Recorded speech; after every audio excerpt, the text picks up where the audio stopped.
Welcome to the Art of Hitting channel. Today we are at the 2025 Venom Awards Banquet in Las Vegas, Nevada. I was asked by Pete to say a few words at the banquet, and I did that, and I'm also including some of the awards that were handed out that night at the Venom annual affair. So enjoy. If it wasn't for Venom was in see the gratitude for everything that he's done for us. So, yeah, you want to say a few words here? Oh, that's it.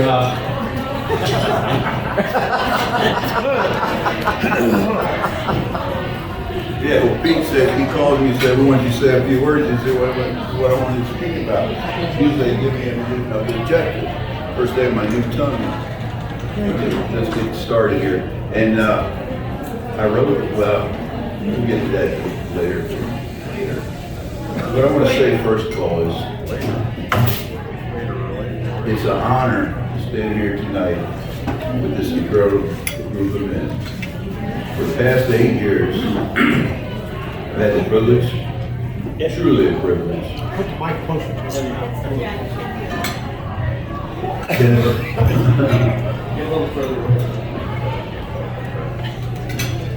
Again, a privilege to be associated with you guys, being part of one of the greatest softball teams ever assembled. Venom from Florida, not just a team, a family, a course, a legacy. I've been playing softball for over 60 years. Among the way, I've been blessed to wear the colors of great organizations. The Crush, Hollis, Venom, piling up many titles. Over 25 with the Crush, 72 with Hollis, and 92 with Venom. But those numbers don't tell the real story. The real story is what we built together here. 92 titles in 8 years, and I'm told we haven't lost a tournament in 4 years. Pete will get the correct date on that one. But folks, this just isn't impressive, it's historic.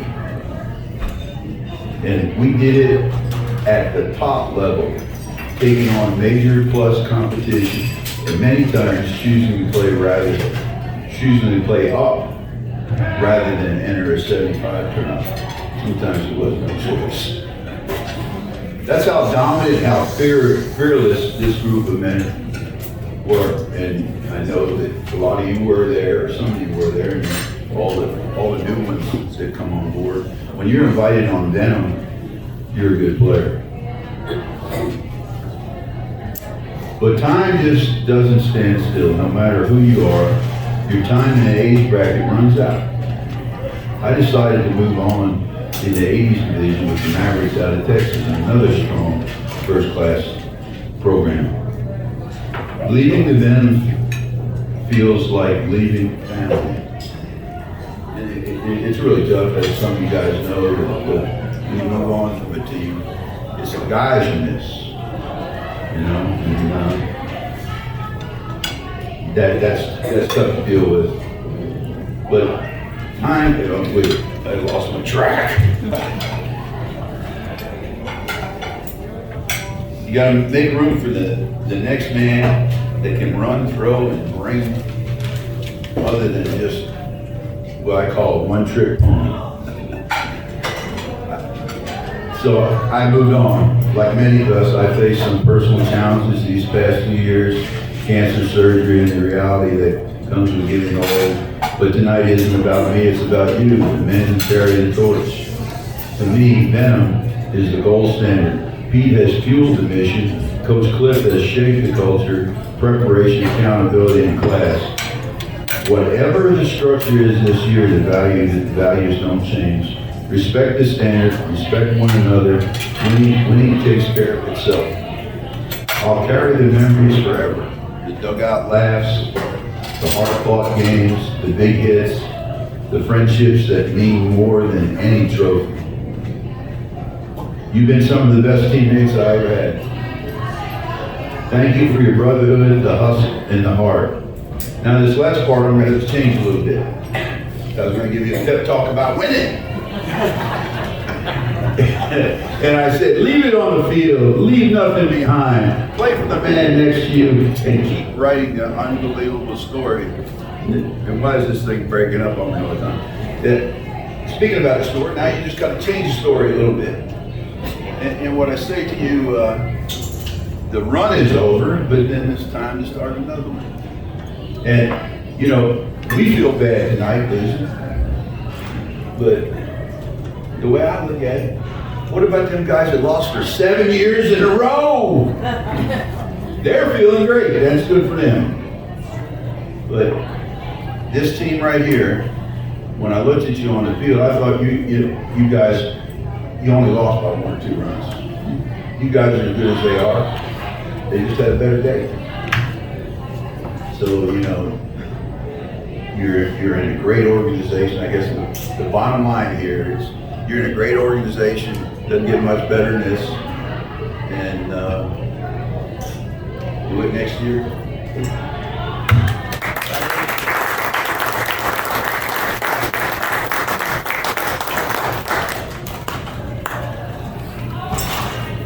Thanks, Ed. And I think the one thing that we do try to do is invite, you know, some of the founding players or anybody that's ever played for Venom. They're invited to come to the dinner tonight. And I'm glad to see George Chance and Frank Krychek and Vince Malgrano and Toles Mahala. They were with us, you know, in the beginning, and a lot of our wins came right because of those guys sitting over at that table. I mean, let's give them a hand.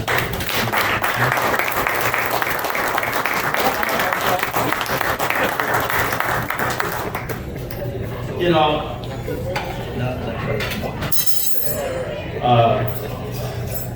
I write that Venom ideology, and I put it in the book every year. And I should know better because it's real fine print and no cartoons. So you probably never look at it or read it. I ought to give a test one of these years. See all my work in vain. You know? And after 10 years, you know, I'm tempted to read it tonight.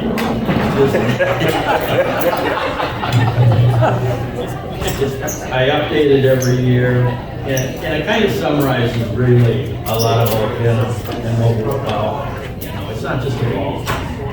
There's more to this organization, and a lot more to it. But let me read a little part of it anyway.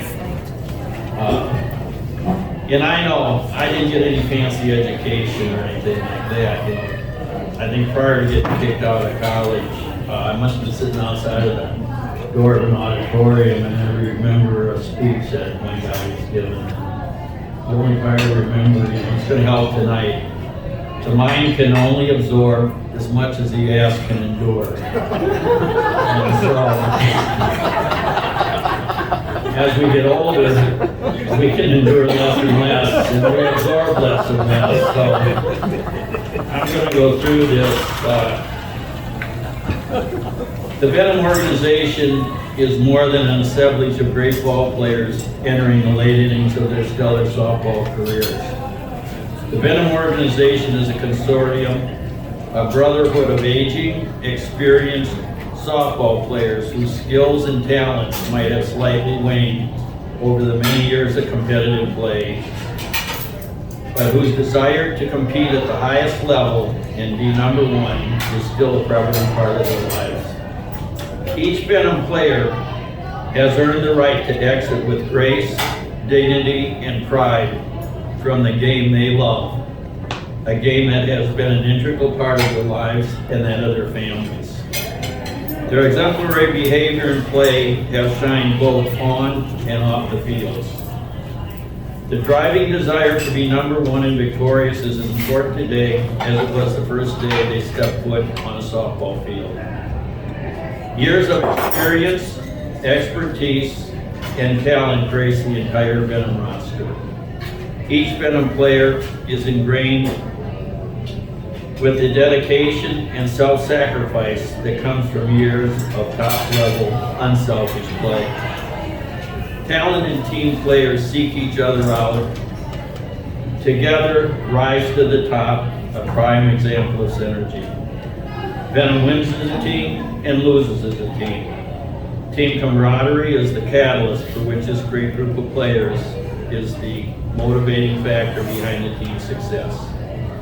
Other teams can only hope and aspire to achieve what Venom has accomplished. Our accomplishments are many, our goals are ambitious, and our determination is matchless. Let us together embrace the challenge of each upcoming tournament with the same optimism and determination that have made us the great team that we are. In other words, it goes on for few more paragraphs, but that's kind of the gist of it. And if you get a magnifying glass and you have a little time, you can read the rest of it. So, in any event, you know, there's 4 things that make a great team, you know, and I kind of studied and looked and figured out why some teams are successful and some don't get out of the starting blocks. But essentially, there's 4 components to have a great team, not just a team or a team that gets together, but I mean a great team. And I consider us a great team, I really do.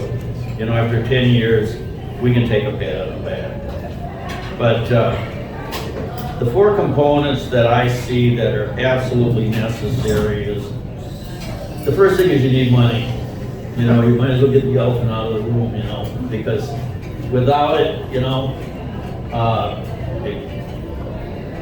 uniforms, the cost of the tournaments, little dinners like this, it all costs, and it kind of helps to bring people together.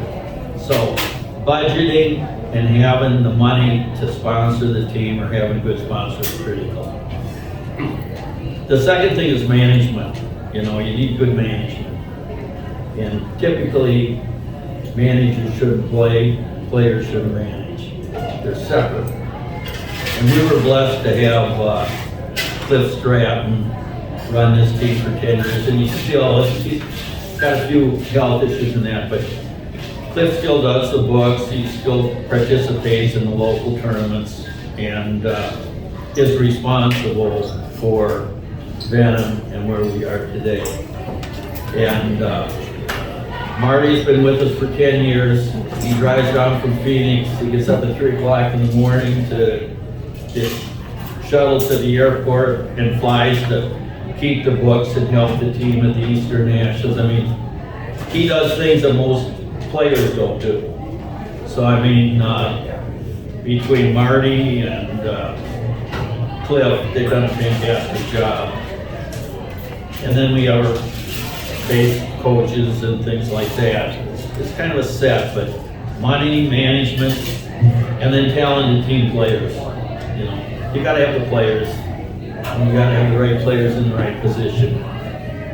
And it's a constant recruiting job. You know, when I get older, we lose a few talents, somebody better come along. And if you're gonna stay and maintain the level of play that we've done, it requires recruiting. You know, and then the 4th thing that's really important, and that a lot of teams overlook, and that's the wives and the fans. Because without the wives and the fans, and them supporting you, none of you would be sitting in this room tonight. And it's nice to see the women that come and participate and have a little vacation and get away and come and like the game. But, you know, just as important are the women that stay home. Either maybe physically they can't come, or financially, or whatever the reason is. But they send their husbands here to play. And that's really remarkable. And there's a lot of great players that I know that aren't in this room tonight because they don't have the home support. So, to me, I always thank the women, and, you know, we try to give them something and acknowledge them first at the banquet. Because I recognize without them, we would have nothing. We wouldn't have it. Yes. So.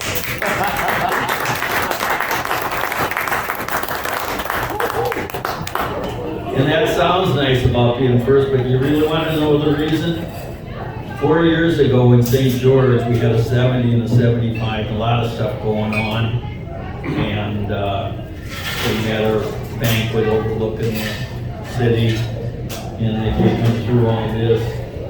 And somehow, I overlooked thanking the women. And I got my ass chewed off for the next year. So, if you're wondering if you can teach old softball players new tricks, the answer is yes. So, in any event, those are the 4 components. And if you see a team and they're lacking any one of the 4, you know, it's like 4-leg table. It's kind of hard to get it to stand up with 1 leg, 2 legs, maybe a 3-leg table. You know, we're sitting there and we got a pretty strong table. You know, it's a good group. We've got all those 4 bases covered, and we try to keep them covered. So, you know, with that said, I did get the little visors for the women, and we got them out to them. We wish you could have worn them a little longer this year, but things happen. So, in any event, I want to thank the women and the fans, and each of you got a visor, whatever, we need another one, whatever, we got plenty. So, you know, with that,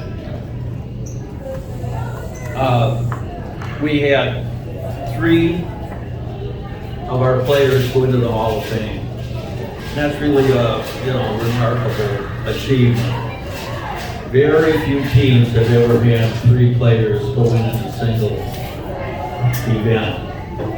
And tonight, you know, I'd like to acknowledge Jim Davidson and Clyde Smith and Phil Farmer.